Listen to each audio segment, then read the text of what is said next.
An off-duty FBI agent filling up his gas tank at a Detroit service station nearly unloaded on a local police officer he mistook for a purse snatcher. The G-man pulled his gun and gave pursuit, but was quickly approached by another officer who explained that the apparent theft had been staged for TV cameras as part of an unusual public awareness campaign.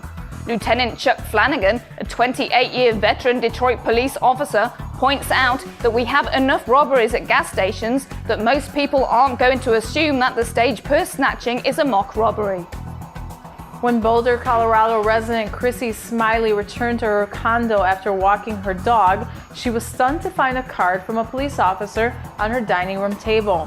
When she called the department to demand an explanation, the officer told her that he had followed up on a tip from another officer who had been there before, felt they had probable cause. Smiley then pointed out to the Boulder Camera newspaper that although she leaves a sliding glass door open while briefly away from her home, to enter the dwelling, a person must open a latching gate and extend a stairway. She insists that this doesn't constitute an invitation for police to intrude in her home without a warrant. However, the Boulder Police Department insists that entering what they call unsecured residence is a standard operating procedure and that it will continue.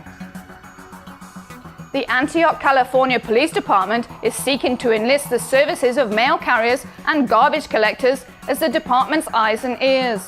The San Francisco CBS affiliate reports that as part of their training, employees of the local trash collection company Republic Services Inc.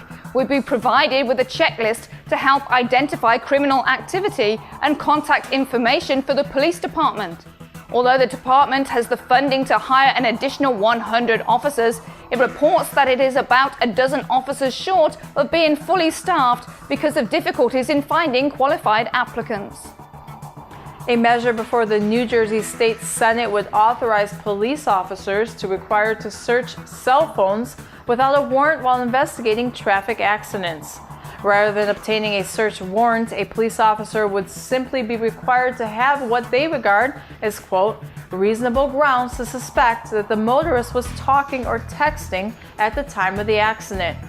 Steve Corellis of the National Motorist Association criticizes the bill, saying that the information a police officer might obtain from a phone or handheld device wouldn't be sufficient to determine if the person with the phone actually had a distraction that contributed to the crash. On 10 separate occasions, 11-year-old Odette Baumeister, a grade school student in Rapid City, South Dakota, has been arrested or suspended for disciplinary problems. Odette has been diagnosed with an autism spectrum disorder, and her mother, Suzanne Baumeister, says she can't understand why a child with a recognized medical problem is treated like a persistent juvenile offender. In one instance, the 11-year-old was forced to spend a night in a locked cell in juvenile hall. Furthermore, she's had plenty of company. According to the Rapid City Journal, there were 68 student arrests during the 2012-2013 school year, a figure that included 8 elementary school students and 35 middle school students.